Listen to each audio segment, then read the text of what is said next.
Hi guys, I'm here today with Michael Lane. From humble beginnings working in a family-run business, he has grown and started and grown 9 businesses, one of which has been listed on the ASX with over 1 billion in sales for his business. He's considered an expert in the touring space, has consulted on sales processes, grown teams, and had an amazing talent strategy. Super excited to have him on the show today and talk about his success over the years. It's been this young man, and he has had a very, very busy career doing a lot of things concurrently. So super excited to hear what he's been up to. Michael, my man, pleasure to have you on the show. How are you this morning? I'm fantastic. Thanks for having me on your show. Thank you for joining us. Mate, where did it all begin? How did it start? Take us way back to your family origins and tell us about your home life. What was that like?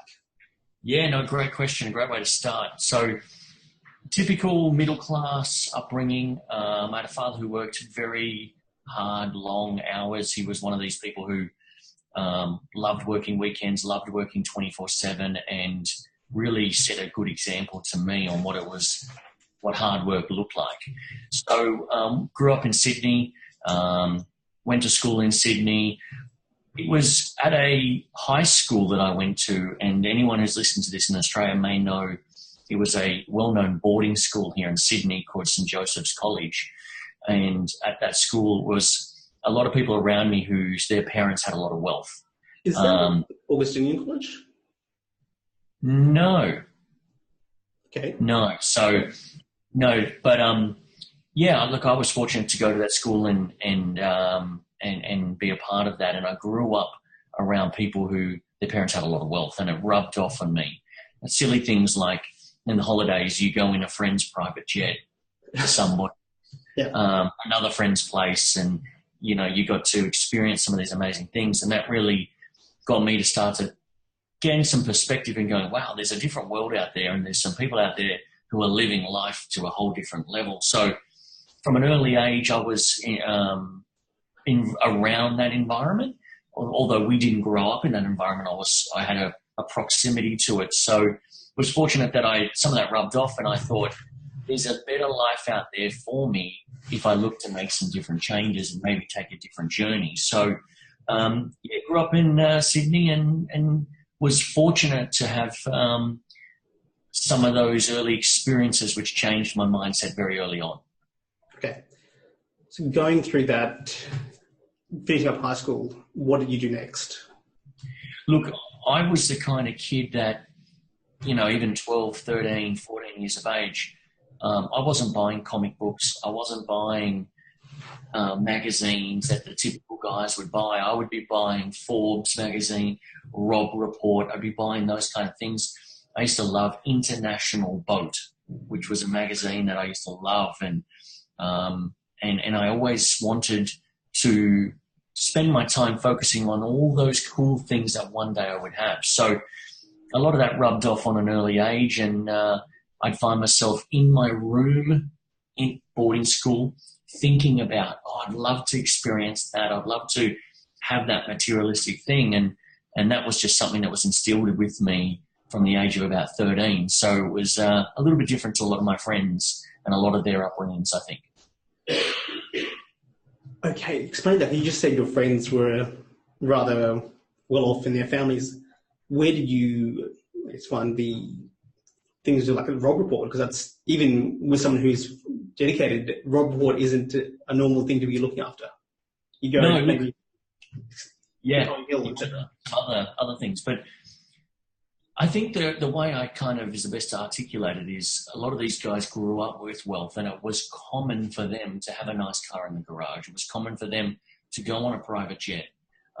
It was not common for me to be a part of that. So when you have an experience or something that's completely outside your norm or your reality, and it resonates, it shifts you and it makes you change. Or for some people it didn't. For me, it really did. So, a lot of my friends who I still talk to today have just had that as a norm for them, and it wasn't for me. So when you get a taste of it, and you like the taste of it, it's something you want to explore further. So it's fair to say that I got sort of tapped on the shoulder around this entrepreneurial success thinking from a young age, and it really hasn't left me, to be fair. So you got a bit of fire then. What happened next? How did you start to explore that fire? Yeah, look, apart from thinking and idolizing and wishing that success would come to me, I left school. I didn't get the grades that I wanted to get. I didn't get accepted into university. I couldn't follow 99% of my friends who all went on and were in banking or in law or in those traditional successful roles. So for me, it was taking a different path. You wanted to go to university at that time? I wanted to just follow my friends, to be honest. I wanted to, if they were all going to uni, I wanted to be a part of that. I remember even trying to go for the most basic university course that they had, which was, I think it was a Bachelor of Arts degree, and which was basically the lowest of the low. And I think I only needed like 60% to get into that, and I didn't get near that. So for me, I quickly realized after school that I wasn't going to be following the normal trend. And for me, it was the best thing that probably ever happened. I had to go roll my sleeves up, had to go get a job, and I had to figure out this sales thing, or it was going to be a very lean time. So left school, went and got a job straight away, doing various different things. But it was I was at the age of 19 where I first started my first business. My father had a car dealership, and I quickly figured out that we could put together these service cards, and you could buy a service card. We would knock on people's door in the local area and sell them this service card. It was only $60, and it got you a free service and it got you a free oil change. And what we quickly realized is that when we knocked on the door, sold those, when the clients came into the dealership, and in that service environment, there was a lot of upsell components. So the average person would come in with a coupon or a ticket and go, hey, here's my free service. And what we quickly realized that the average client coming in with that card would end up spending $700 per session that they came in, or per service. So the service might be free, but then there was all the upsells and all the, you need to change this, your left tire's bald, you need to change a brake. So that was a first snapshot into, wow, we can create some value here. Go get some local clients, bring them in. We used to keep, me and my business partner, we used to keep the $60, which was the price of the card. And the dealership was very happy because the average client was spending $700 with them. So that was my loss at that time. Say it again? It's the initial service is a lost leader for them, but because they almost always upgrade. Yeah, they always, there was an average. Some people come in and they needed a lot more work on their car. Some people come in, just needed the free oil change, and that's all you got. But what we figured out is the average was about $700 per client. But what was most important to me was I was out knocking on doors and making $60 every time I sold a card. So if I went out in the afternoon and I worked a particular area, I could knock on doors. And if I sold 5 cards, that'd be $300 for a couple of hours knocking on doors. So which at 19 is quite a nice little change. Yeah, I mean, it was very different, but it taught me, and I think there's a lot of great success stories out there about people who knocked on doors and the skill set and the stories of having the door slammed on literally on you. But it built the muscle for me to be able to go, what, I can handle the no's. There's always another house next door. I mean, I'm yet to go to a neighborhood where there was not a house on the other side. So I quickly realized that if I got a no there, I can walk 30 meters and have another crack at it. So my first business, everything was going swimmingly until my father left that business and realized that the person who came on after that didn't want to do the card thing anymore, didn't see what we had intended for it. So the business literally stopped overnight. But it was a great first step into what running a business and a great correlation between, if I knock on enough doors, I can make some good money out of this. Could we just swing back to that thing where the guy stopped it? What do you think was the reason for that? Because surely he would have seen that it was a profitable exercise with what he sold from the back end of it. He just... To be honest, I think it might have been an ego thing. I think it might have been, well, this is the boss or the previous boss's son. Let's just have a clean cut and leave that. To be honest, I was 19. Yeah. Probably not savvy enough to know strategically why someone did that or why they would make that decision. But if I look back, it might have been something where it's like, well, let's just get out with the old and we'll move forward with the new. So who knows? It's always fascinating when people leave so much behind because of ego, I think. Yeah, okay. Look, people make decisions for their own reasons, and that one left us scratching our head. Okay, so you've had this great, fairly decent business as a young man, pulled out from under you. What next? Look, went and got a job, went and started doing other things. I mean, I worked for a company called BT Financial Group, a very large investment bank. I started doing some stuff in there, but it really identified quickly to me that I didn't want to be sort of liable to that. How do you get into investment banking with no experience? I started in the mailroom. So I applied for a job as someone in the mailroom. I got that job, and within about 3 to 4 months, I moved into another department. It was very much a starting or a feeder role to moving within the bank. And at that point, I thought, you know what, there's successful stockbrokers out there. Maybe this is the path for me. But to be honest, after 18 months in that, I figured out, you know what, this wasn't for me. I didn't really want to have to answer to somebody else. And I kind of left there and actually went to work again for my father, but in a sales role, selling cars at that time. So if you fast forward a little bit, I got to, in another dealership, not doing servicing at this time. I'm not selling the servicing cards, but I got in and was starting to do some sales. I really just wanted a salary, to be honest. I really wanted to just get some certainty. That's when things changed, and that's when I went to an evening seminar. I remember I was back, it was March 2003. And I was fascinated by somebody on stage talking about and thinking about the stuff that I used to, and talking about the stuff I used to think about. And ultimately I signed up for a program there, and that's where this journey kind of altered. I've just actually remembered when I first went to business, I think I went to one of your events in Brisbane, one of the early things for me as well. Okay, so went to this event. What happened there? You started thinking differently, sparked a new kind of shift.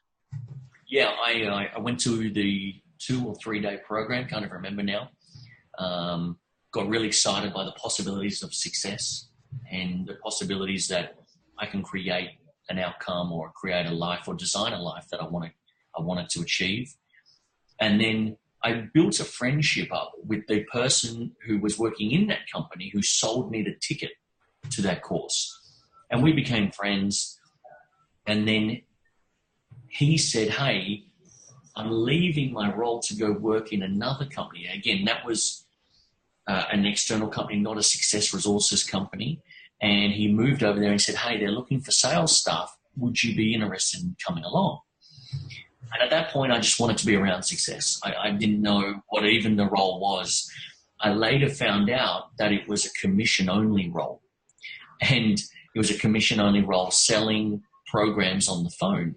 And I left my not high-paying job, but I left a job and moved over to that company and started selling programs. So I kind of left the certainty and went uncertainty. What year was this in? 2003. I did the program in April 2003, and by May 2003, I was in that new role. Okay. May 2003, you're in that new role. What happened? So you've had some sales experience. You're selling on the phone. It's another first step. Very different. You don't have that face-to-face kind of.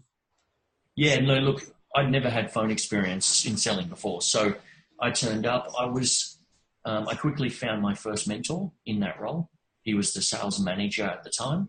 And typical 2003, there was no real internet or there was no real, social media or anything like that. So we used to get a phone book every day And we would tear out the page in the phone book and it'd get handed around, and you'd get your phone book page for the day. You had a phone, there was no computer in front of you.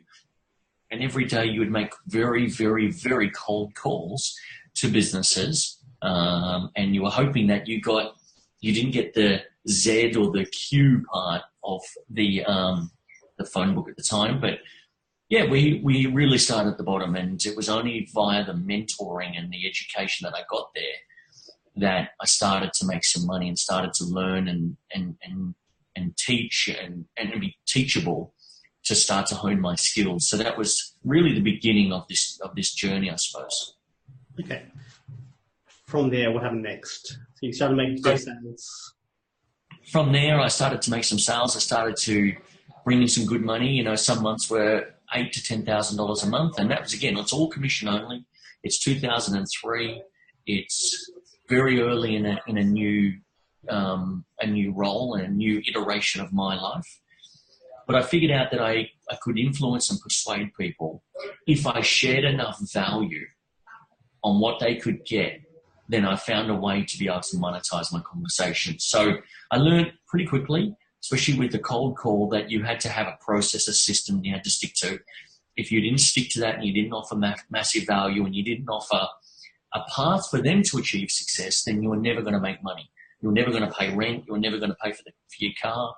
So I figured that out. So fast forward 18 months, I got to a point where I was quite cocky. I was 24, 25 years old. And I thought, you know what, I think I could do a business like this for myself. So in the back of my mind, I always had the thought was, I never want to work for someone. I want to have my own business. So I started promoting a speaker, a well-known speaker in the US called Dr. John Maxwell. Yep, had written plenty of books. I managed to get him on a deal on a Hillsong annual conference. I managed to get him to come from America, fly here, be on an annual conference at Hillsong, which if anyone, the guys listening to this knows, there's about 20,000 people who come to that conference every year. It's a big deal. Yeah. So I put together a package with him. We sold a continual education package. And in the first month, we did about $1 million in sales. This was all while still having my job every day in here. My ego took over, and I thought, I don't need this job anymore. I'm going to go do that, run that business. And this was the sort of start of some really powerful lessons. The ego kicked in, and I thought, how good am I? I've built up a business in a very short amount of time that created a lot and generated a lot of revenue very quickly based off 20,000 very engaged clients. And I thought, great, this is the new path. I will run this business. We'll do this kind of thing. Lo and behold, Dr. John Maxwell had a heart attack only a couple of months later. And my only speaker, my only revenue stream immediately stopped. And I'd let go of the role at the education company. And now I was sitting on a fair bit of cash, but I was sitting there going, great, what am I going to do with the rest of my life? What's the next path for me? So from there, I started many different ventures, all of them very fruitless, to say the most. Everything from perfume distribution business. I was not the founder, but I was the number 2 guy in a energy drink company that we created from scratch. I was involved in a nightclub. I tested many different things, none of them super passionate about, but something that I thought, I just don't want to go get a job. So you fast forward, there's probably 2005 to 2008 of some very fruitless ventures in there, but some amazing lessons as well. Even with that, you had some pretty cool clients with your fruitless venture in the perfume business. When you say fruitless, was it profitable or just fruitless? It was very profitable. Here was the business model in a nutshell. I used to have a relationship with somebody who imported all the best perfumes in the world. He had a very big business here. I would go to him, and on consignment, I would get 10 bottles of that, 10 bottles of that, 10 bottles of, Armani Code and all the different brands you think of, and I would put them in my car. I would ring up some of the biggest companies in Australia, CommBank, NAB, Macquarie Bank, all those kind of guys, and I would say to them, Father's Day's around the corner, Mother's Day's around the corner, Christmas is around the corner, Valentine's Day's around the corner. Why don't I come in and set up in one of your boardrooms all of our perfumes? And I used to price them just under retail. So instead of going to Myers or instead of going to DJ's, you could come to the boardroom, and some of these companies would have 2,000 employees, 3,000 employees in that location. And an email would go out to everyone saying, hey, between the hours of 11 till 2 today, in the boardroom on level 3, there'll be a company there selling or offering perfume at a discounted rate for Father's Day. What would happen is between those hours, we would move in the vicinity of 200 to 300 bottles of perfume, and I would make about 30% margin on that. So it was great, and it was very busy 2 weeks up to those significant milestones, Father's Day, Christmas, those things. Between those, it was basically, there was not much opportunity. But that was a unique business that I sort of started and we did well from. That's cool. It's really cool. Interesting, very interesting model. How were you able to service all those companies? Were you guessing there's different locations and different staff that were doing all the stuff for you, or? It was very much a one-man band. I used to have one people who might come and help me on the day, set it all up, take cash and all that. But yeah, the hardest part was actually ringing, cold calling again, the companies and going, hey, we'd love to offer quality perfume to your clients at a discounted offer.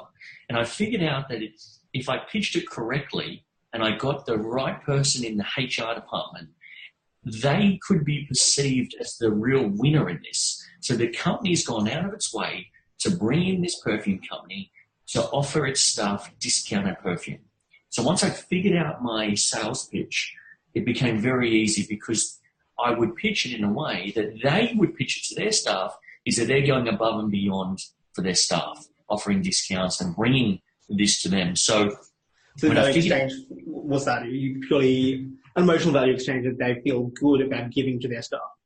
Correct. So once I figured that out, if I got through to the right person, if there's plenty of gatekeepers in those big businesses, but if I got through to the right person and I could have 5 minutes on the phone, I could usually get the deal closed. So that's where I focus a lot of my time. I figured out that if I delegated and got someone at $20 an hour, maybe only $50, $60 for that time frame, I could make a couple of grand and I could pay them $50, $60, $70 for them to be there and sell the perfume. So yeah, it was a unique time and a great model to, again, hone and bring some of my entrepreneurial thinking to something that I really hadn't seen before.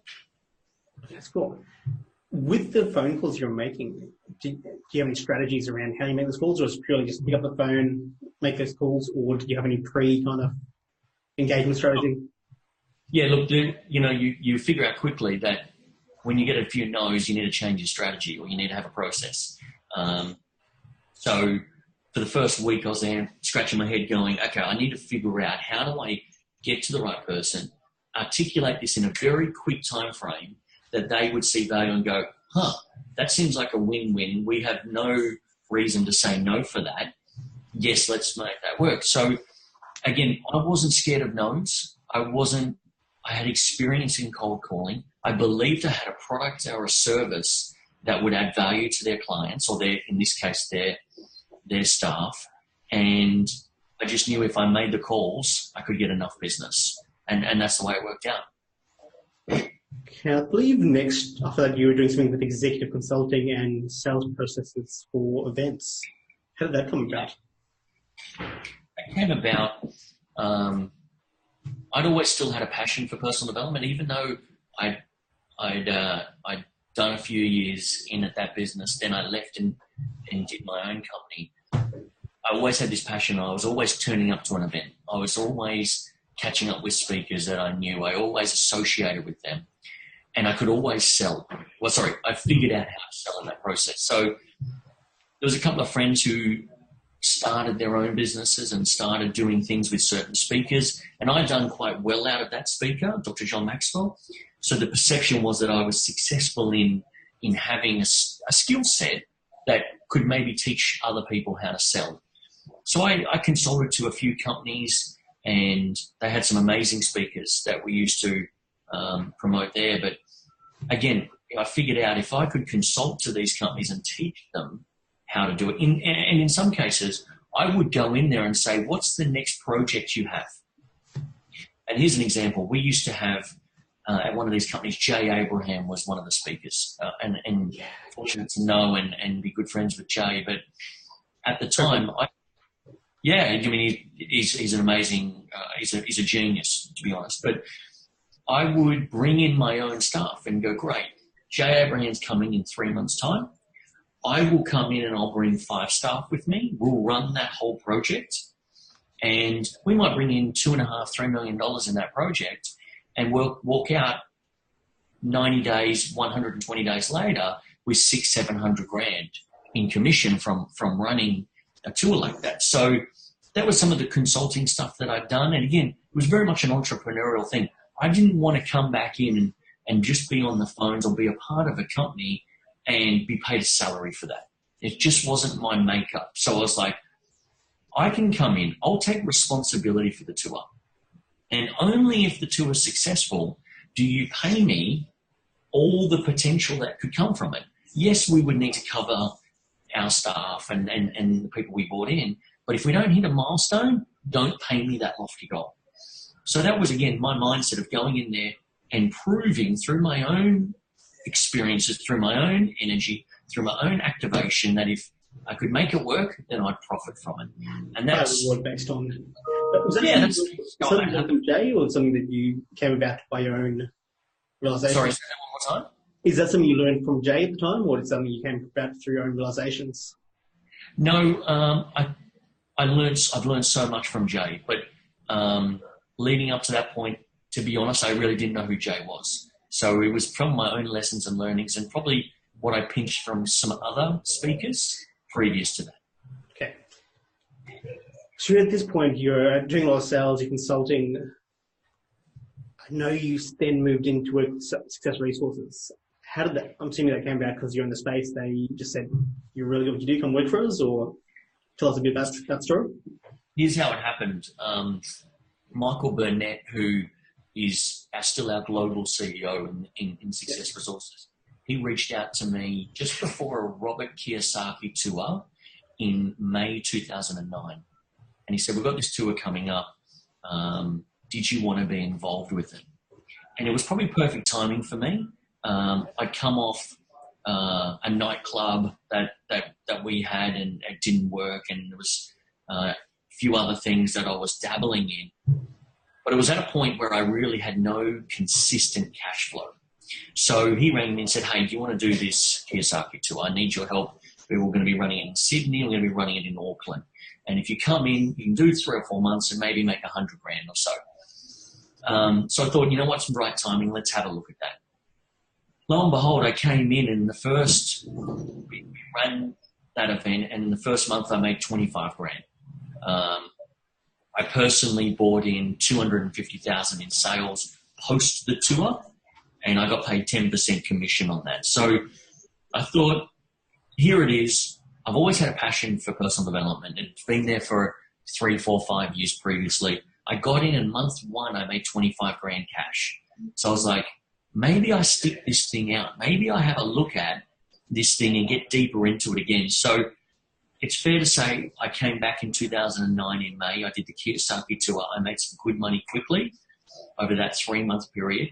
And I sat down with Michael and said, hey, how can we formalize this? How can we make this work? But I've got one contingent. I don't want to be paid a salary. I want to be paid for the performance that I bring. And I want to have an opportunity to invest in this company. That was what I wanted to do.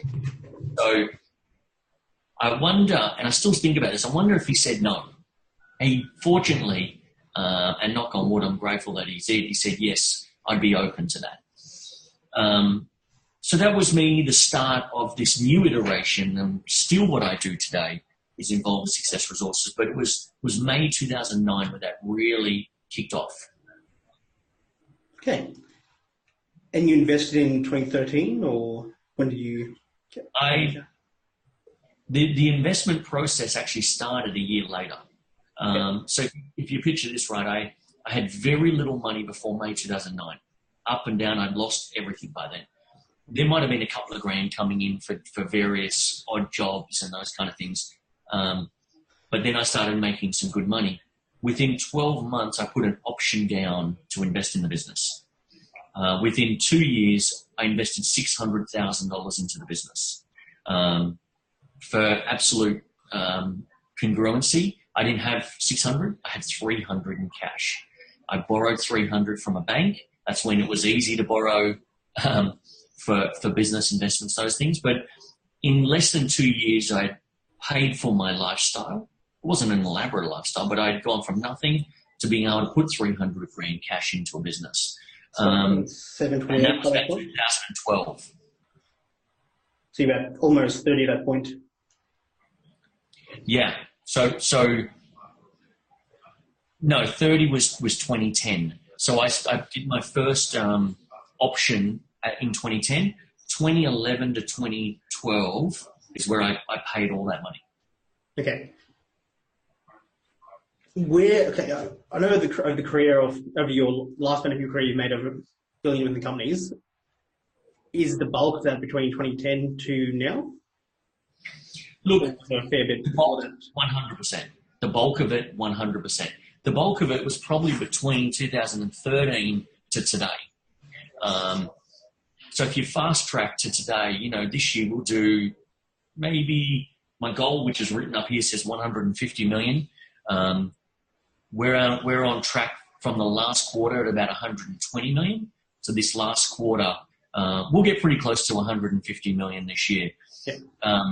But yeah, I've been fortunate to be in a business that we had massive growth. And to give you some idea, when I came back in 2009, we did 8 million that year. So from 8 million to 150 million this year is a fair bit of growth. So I had a conversation about this skill acquisition. You invest in your skills early, which meant you didn't earn anywhere much as someone that would have been in a traditional job. So technically overtaking you at that point, but at that point, like 2009, you had an exponential growth. Would that be a fair assumption? Yeah, and it's fair to say I had my entrepreneurial apprenticeship for the first 10 years before that, where it was very much up and down and a lot of down. Yeah, very successful, but also very broke, essentially. Yeah, I mean, there was waves there where it was like 50, 60, 70, 100 grand coming in a week. And you're like, how good's this? This is great. And then there'd be times where there's 3 months of nothing coming in. And that's the entrepreneurial journey. I'm yet to speak to an entrepreneur who has some level of success, who hasn't been through 50K day, then how taxes, everything. And then 400K in deficit. So this is the trials and tribulations of an entrepreneur. But we're fortunate now through scaling the business quite significantly that a particular day could be multi-millions of dollars. A particular hour could be $1 million. But it took a lot of time to get to that. What's been the biggest differentiator between 2009 to now? Is it purely the business model, or were you acquiring different skill sets that allow that exponential growth? Look, there's various things. You've got the influence of social media in there at some point, which completely changed the whole trajectory of the business. You had the GFC in there as well. Do you mean most businesses struggled at the GFC in 2009? And that 2009, 2010 was an amazing time to be in our business because we realized that people's job wasn't that secure anymore. And if they could increase their skill set and arm themselves with this mentality that, well, I need to have a side hustle, I need to have something else to bring in cash in case my world over here dissolves via my corporate job not being in there anymore. So we had some really good growth in that period, and it allowed us to confidently scale the business. From an outsider perspective, what I'm seeing is you had a really good eye for talent, essentially, whether it be through hip-hop artists, through the speakers talking about, they're really, not to discredit what they've already done, but they're easy to sell. They're really valuable assets in and of themselves, that they've got the brand equity that people want to go to events. Has it always been the case? Did you ever deal with speakers that weren't necessarily the right fit, or how much is that a core part of the business? Yeah, look, Talent, social media and LinkedIn always portray the positives of our journey. I mean, I'm yet to see too many social media or Instagram accounts showing someone at rock bottom. So it's easy to assume that I've had some, and life's been great, but in between some of those successful ventures or successful, moments in my career, there's been probably 10 huge negatives or unsuccessful ventures in between there. What I figured out is that you've got to keep rolling the dice. You've got to keep swinging the bat. Even today, I still have a lot of losses. I still have a lot of things where I put a deal together and I'm like, great, this should be great. And it doesn't go the way you expect it to. It's just when the wins happen, they trump a lot of the losses. So don't be fooled by my LinkedIn commentary. There's been plenty of mistakes, failures, hiccups of where I picked the wrong horse, or I didn't execute correctly, or the strategy was completely wrong, or there was a governmental change, or there was a fundamental change that meant today everything was great, tomorrow everything changed. So there are definitely some losses in there. Well, the speakers have also had their own ups and downs, but would have affected you as well, I'm assuming. Yeah, do you mean there was speakers and products of speakers that were very successful at the time? There were plenty of stuff that we were selling where it was like, wow, like eBay, for example. I remember being a part of the eBay craze back in the 2010, 11 and 12, where we would do an event and we'd put an eBay speaker on and we would do hundreds of thousands of dollars in a 60-minute time frame. And then all of a sudden eBay stopped and it wasn't so in vogue in 2013. And that business went from there to there. So that's one pipeline gone, essentially. Yeah, there's cycles to it all. Do you mean we're seeing at the moment Amazon as a product is an amazing product and it's getting a lot of eyeball. Yeah, so that's a product that's doing really well for us. Okay.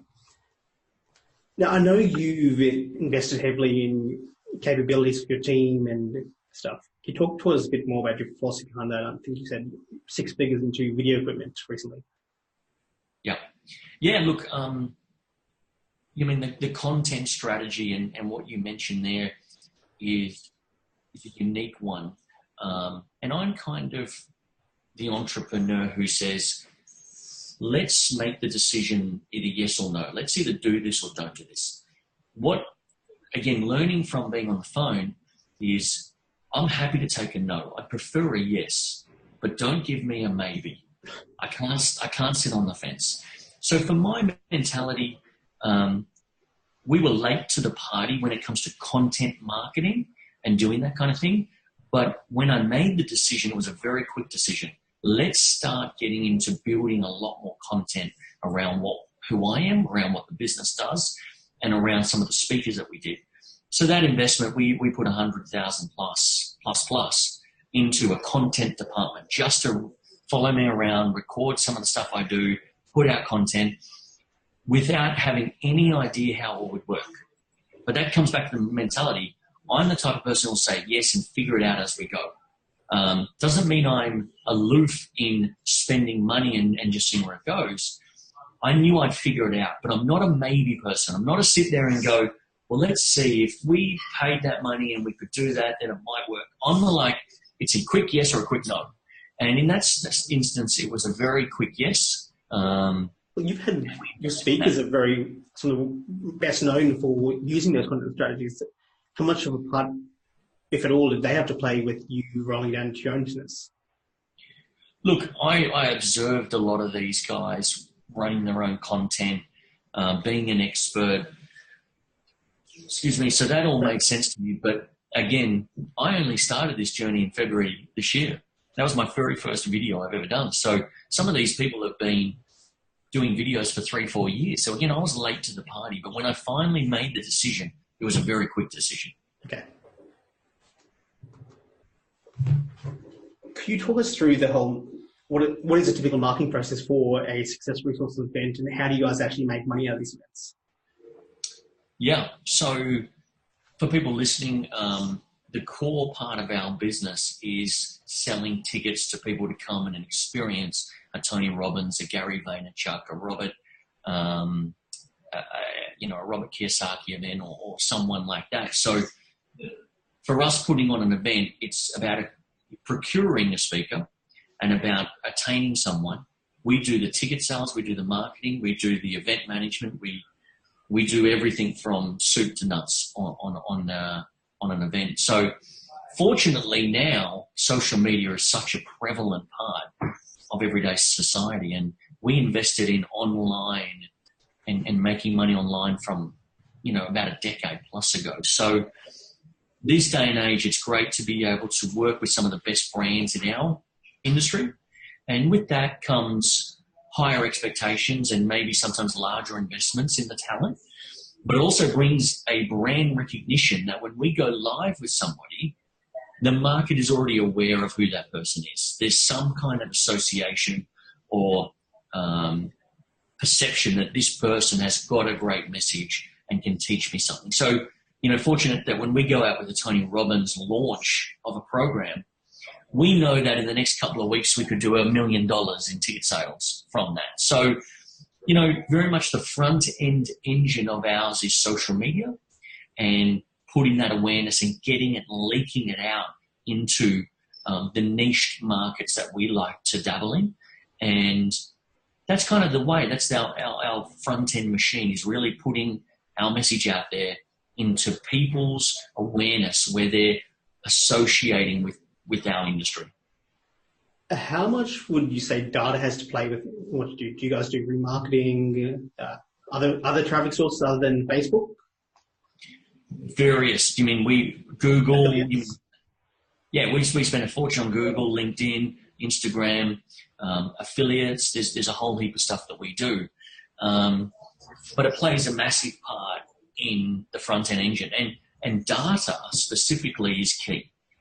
We know that if we put a paid ad on social media, on Facebook, for example, and if we know we don't have certain metrics being met in the first hour, then we know maybe the headline's wrong, the image is wrong, the message, or sometimes the brand around it is wrong.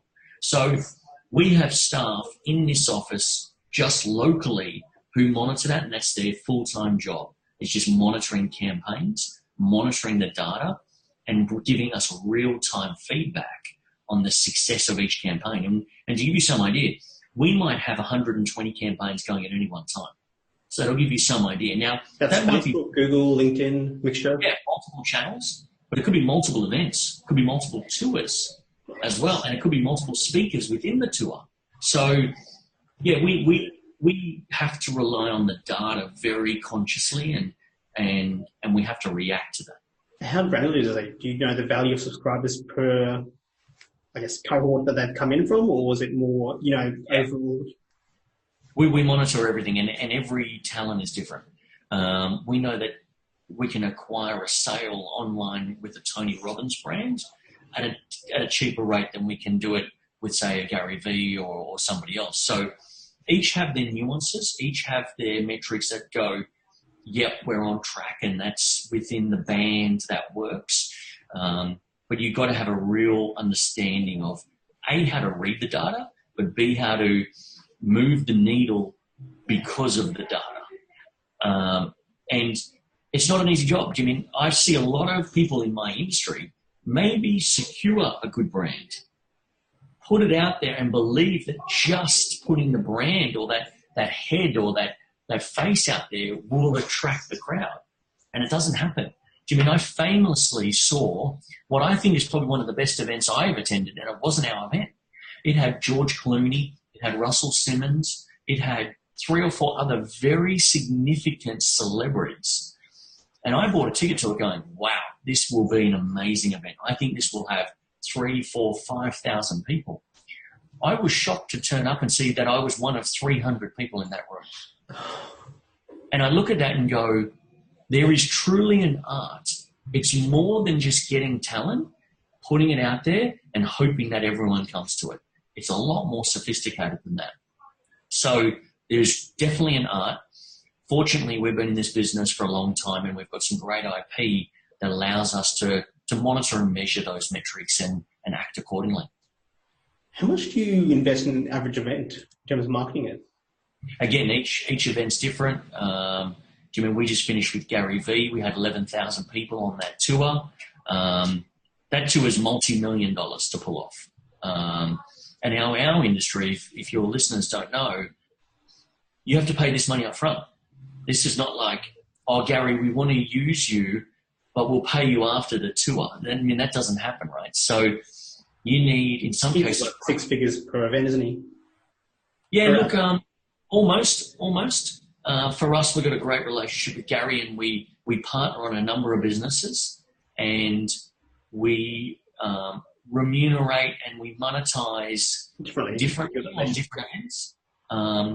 But to be honest, Gary would have been paid $2 million plus from us this year, just from events that we're doing and business deals that we're doing. So, but each event's different. But it's fair to say that 90 days to 120 days out, we're forking out multi-millions of dollars on everything to run an event with the hope and the prayer that we get the formula right. And not all the time you get it right. But when you do get it right, it can be quite fruitful. You have to be paying very close attention to your numbers across those things with your cash flow and everything. 100%. I mean, this is why the data, which we mentioned, is so important. I can know within an hour of a launch if this is going to be right and if the messaging's right. And you're personally very close to the data, or do you have the guys that... No, I've got a team that is very strict and we keep them on a tight leash on what metrics are important. There's plenty of metrics, and if you buy into them all, it can be time and glorious. But there's some real key metrics that we keep very close to, and like I said, if within an hour I can tell we've got it right, and if I've got it right, I can almost predict where I think the tour will get to.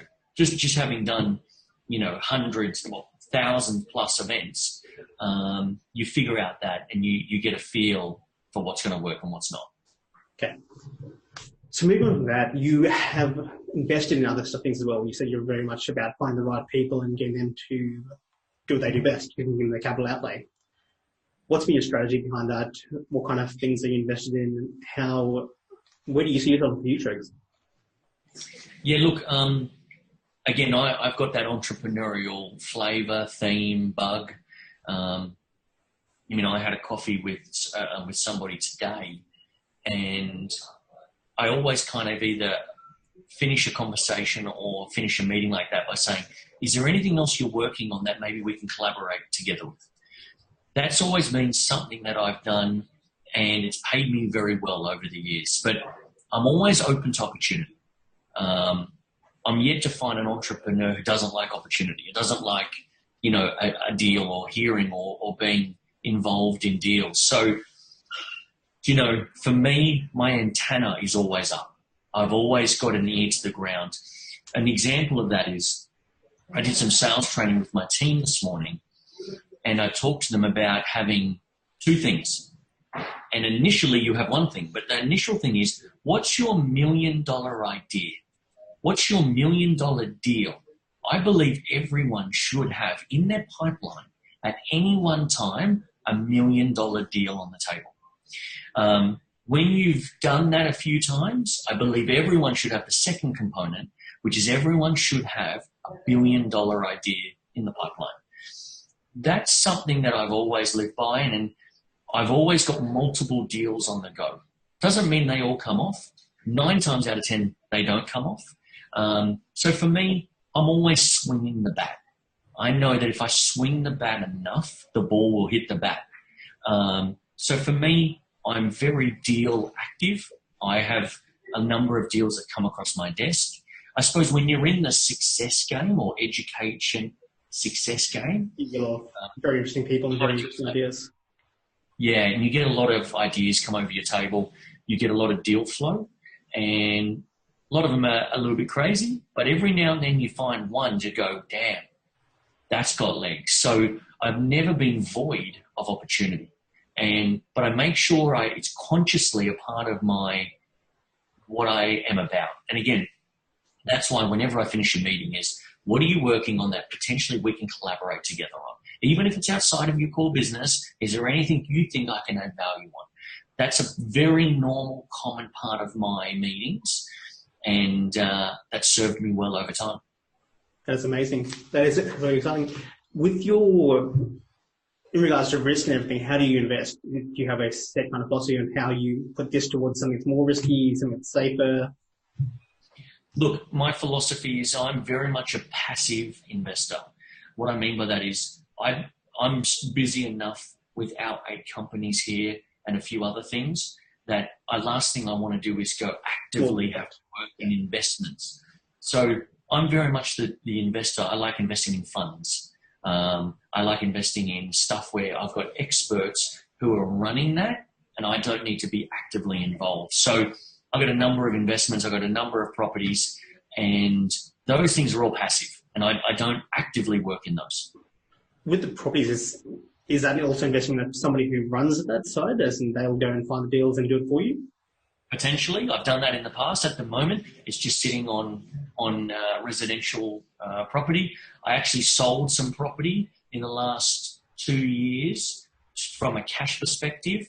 I believe we're heading into an interesting time within the real estate market, and I sold out at the top of the market and are holding some cash at the moment. I think there's going to be some great opportunities, specifically in residential property in the next 12 to 18 months.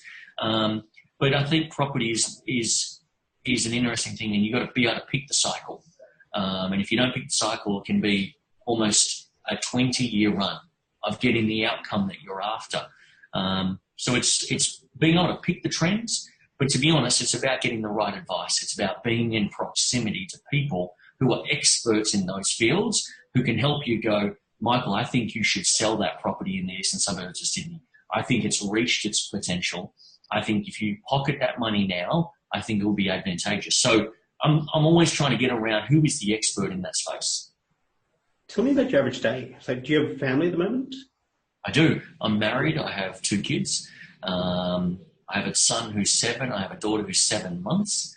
So she keeps very much on our toes. But I think that one of the things that's really the backbone of what's allowed me to do all these crazy ideas and the things that I do is my wife. My wife, Tracy, I often say is not just my life partner, my business partner, my investment partner.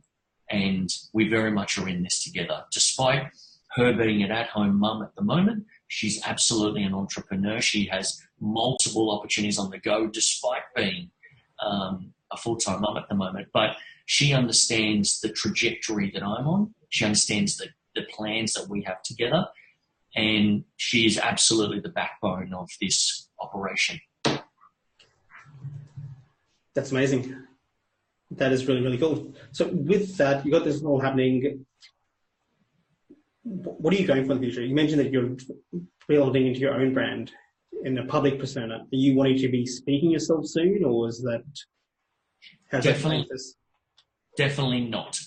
I have no interest in being on that side of the stage. I often say that I'm happy to be backstage. Look, my skill set is not being front of stage. It's finding a opportunity, linking it with an audience who have a need for that opportunity, and putting a deal together. That's what I love to do. I've put over 700 deals together over the last 16 years, and that's my skill set. But I'm not oblivious to the fact that this social media trajectory of building influence, building somewhat perception, that I want to be an expert in my space. And to do that, I need to continue to grow myself, my personal brand, but very much I'm building this personal brand in conjunction with the business. And I want to be able to give people the ability to, through my actions on social media, portray my values on what the business will be like. In the past, people may not know who's behind a business or may not know the ethos or the values of the business owner. I think if you're going to invest even as little as a ticket, even a $39 ticket to come to our most basic event, if you can't resonate with the business owner, and if the business owner's values are not around something that's important to the client, I feel there's a disconnect. And I feel why we're on such a good trajectory is that our values are very aligned to what we're portraying. What you see in my everyday activity and the value that I bring is a reflection of the business. So that is my sole purpose for growing my brand. It is purely so people get to understand and to feel what Success Resources is like. I've got two questions to wrap up this interview, I think. With the events, are you guys profitable on the front end, or does that come after the speakers have sold their products and services or whatever that might be? And do you guys take a percentage of those product services? I know you said about products, but how does that kind of split work typically? Look, every single one's different. To answer the first part of that question, we have events where the front end is very profitable. We have some events where the front end, middle of the funnel, is not profitable, and then you might profit 180 days down the track. So each model has its nuances, and it's a bit of a mixture of both. So you need to have your mix right, especially from a cash flow perspective. You need to know which one will go where. You can't have too many in the same row of ones that are going to be 180 days down the track because you may messed up. Yeah, so you need to dovetail and know your cash Cash cycles. Your cash cycles and know where you're going to need more cash than other times. But certain events are very profitable from the beginning, and certain events take months and months and months to be profitable. When you say 180 days, is that through people buying themselves? Do you have a sales team following up with them, or is it an automated process or mixture of everything? Yeah, look, it's a mixture of everything. We have a strong sales force here. A lot of that's post-event. So once you go to a Tony Robbins event and you come out of it, they will be there to help you with coaching, mentoring, or maybe some additional programs. That's one way. We're fortunate that through our decade of being online, just one region of our business in Australia does more than $1 million a month online. So that's great from a cash perspective that comes in. So we've got various and multiple revenue streams. And that was something that I figured out, again, through the John Maxwell era. I had one revenue stream. And I promised myself, and again, when you learn Jay Abraham's methodology, you can never survive long-term on one revenue stream. So I brought that very much into this business, not just locally, but globally. And any business didn't have that prior, didn't have that frequency of revenue? No, there was components of it, but not to the degree we've got now. Okay. Where we can have sales come in on the phone, online. We've got affiliates, we've got partnerships, we've got joint ventures, we've got sales at events, we've got memberships. There's a varying degree of ways that we can monetize and, from a cash perspective, create certainty in our cash processes to ensure that if one of those processes changes for whatever reason, there's 7 to 8 others that can take over from that. Final question. I've got people who would be listening to this thing thinking that people that you serve would be similar to people they serve, and there might be other ways that they can help you. Right at this point in time, who would you be wanting to reach out to you, and how can they do that? Do you mean to actually engage in helping in some way, or certain audiences? Yeah, look, Jimmy and I'm very bullish on all social media at the moment, but probably my favorite at the moment is LinkedIn. LinkedIn is exactly my target audience. So to give you an example, I've got about 15,000 people on Instagram, but if I have a look in the metrics of it, 70% of those are overseas. They're never going to buy a ticket to an event in Australia, in Sydney, at any point. So for me, LinkedIn is a real great way that I can connect as a business owner to other business owners who are actually in my demographic, are in my geographical location. So I'd love anyone listening to follow me on any of them. But if you really want to do business with me or with our company, LinkedIn would be the best way. And the best way to do that is at It's Michael Lane, and that's on all social media platforms. Michael, if you were to be remembered for one thing as your legacy once you pass, what would that be? Wow, it's a really good question. I suppose I'm 38 and I haven't really thought about that at this point. But look, I think legacy and legacy for me is building up a very strong but congruent name. I would like to think that anyone who's worked for me or works for me now over time would think that, that Michael Lane guy is a pretty good guy. He helped me. He influenced me. I pride myself on making sure that people around me know that my door's open and I can always help them on their journey, even if it's got nothing to do with the business we're in. So for me, legacy is actually an important aspect of who I am and what I'm building. There's been plenty of opportunities where I could have left this role and gone and taken a lot more money in other industries. I've had various opportunities to do that. But for me, money is not the number one driver. My name is really important to me. My family is really important to me. So I've chosen my passion over profit.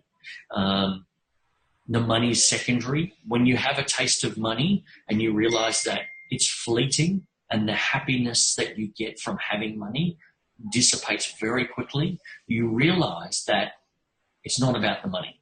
It's about doing something you love every day. So I would hope to think that if my legacy is something that people would look back and go, he was a good, genuine guy who helped me, and hopefully I was a bit of fun to be around. There you have it, guys. Thank you, Michael, for joining us on the show today. If you want to connect with him, go do so on LinkedIn, as he's mentioned.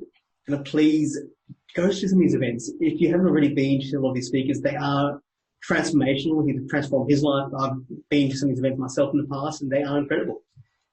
At the very least, you will learn some incredible sales skills as well. So on all fronts, amazing company doing amazing things, and an amazing gentleman that we've just spoken to today. So thank you all, and see you all in the very next episode. Thanks, Joss.